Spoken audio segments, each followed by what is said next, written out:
I thank the members of the United States Senate, Senate Majority Leader Mitch McConnell, for his leadership and steady resolve. I thank Judiciary Committee Chairman Chuck Grassley for his wisdom and fairness.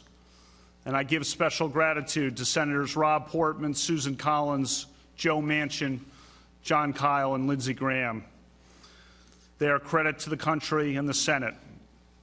I'll be forever grateful to each of them and to all the senators who carefully considered my nomination. That was the new Associate Justice of the U.S. Supreme Court, Brett Kavanaugh, thanking members of the Senate, including my next guest, South Carolina Senator Lindsey Graham. Senator Graham, I said this to you last week, and I'll say it again tonight. I don't think this would have happened without you.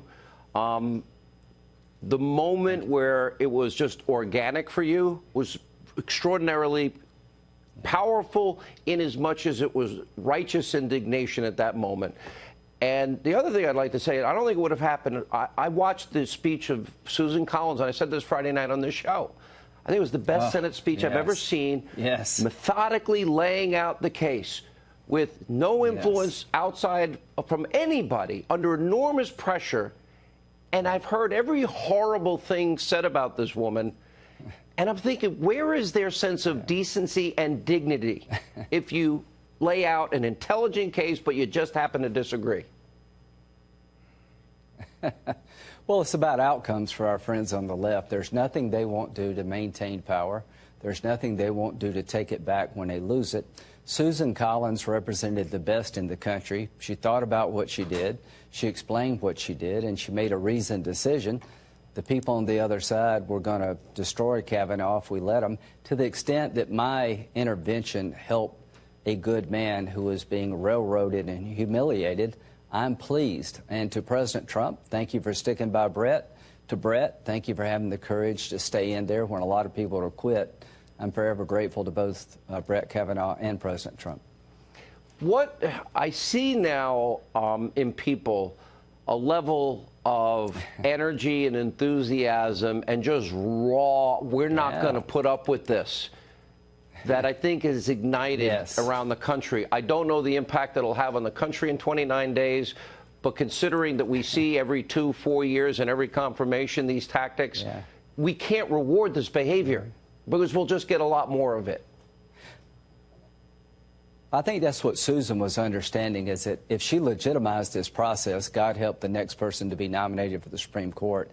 If we legitimize this process, the rule of law gave way to the mob rule. The Hirano standard is horrific. What was insulting is the way that the senator from Hawaii took everything we hold near and dear. By the way, and threw it Senator, over you shouldn't be saying that. Like you should shut up and sit down, Trump. she said. She said men should shut up and sit down. Shut up, Senator, and sit down. The only thing that goes for me, too. Yeah, thank you. I appreciate it. Thank you very much. And it's probably right half the time. But the people of South Carolina gave me my voice, not the senator from Hawaii. And I chose to use it in a fashion that I thought, I think, what a lot of people were thinking. And Senator Collins gave the best explanation why a reasonable person would vote for Judge Kavanaugh. And we're going to take this to the ballot box. 29 days from now, you got a decision to make, America. Do you want to live in the world of Senator Hirano, where you're guilty until proven innocent because you're a Republican, you don't have a presumption of innocence? Or do you want to live in the Susan Collins world, where you'll actually be heard, listened to, and evaluated? You know, Senator, I've been in this game. I'm now starting my 23rd year at Fox tonight, and 30 years on radio. I've been pretty lucky. I've been waiting any minute for it all to come crashing down like everyone else. But I will say this. You're good to go. You're good to go. When you look at the progress we've made it as a country, I haven't heard one idea from the other side that will improve the lives of the people that matter most. The people in South Carolina and the people in the rest of this country that are seeing the economy boom, our security get beefed up in ways we never imagined just 2 short years ago. Well, there's 2 issues in this election. Everything else has kind of gone by the wayside. Are you okay with what they did to Kavanaugh? Is this the America you want to pass on to your children?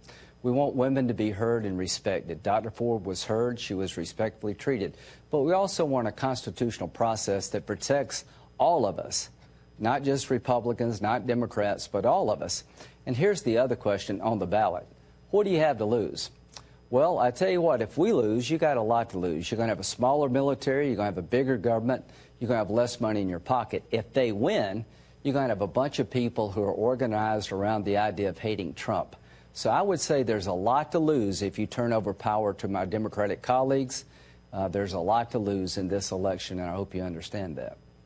All right, Senator Lindsey Graham, I don't know if this would have happened without you. You did your constituency in South Carolina. You served them well. You served the country well. We are forever in your gratitude for that. Thank you, sir.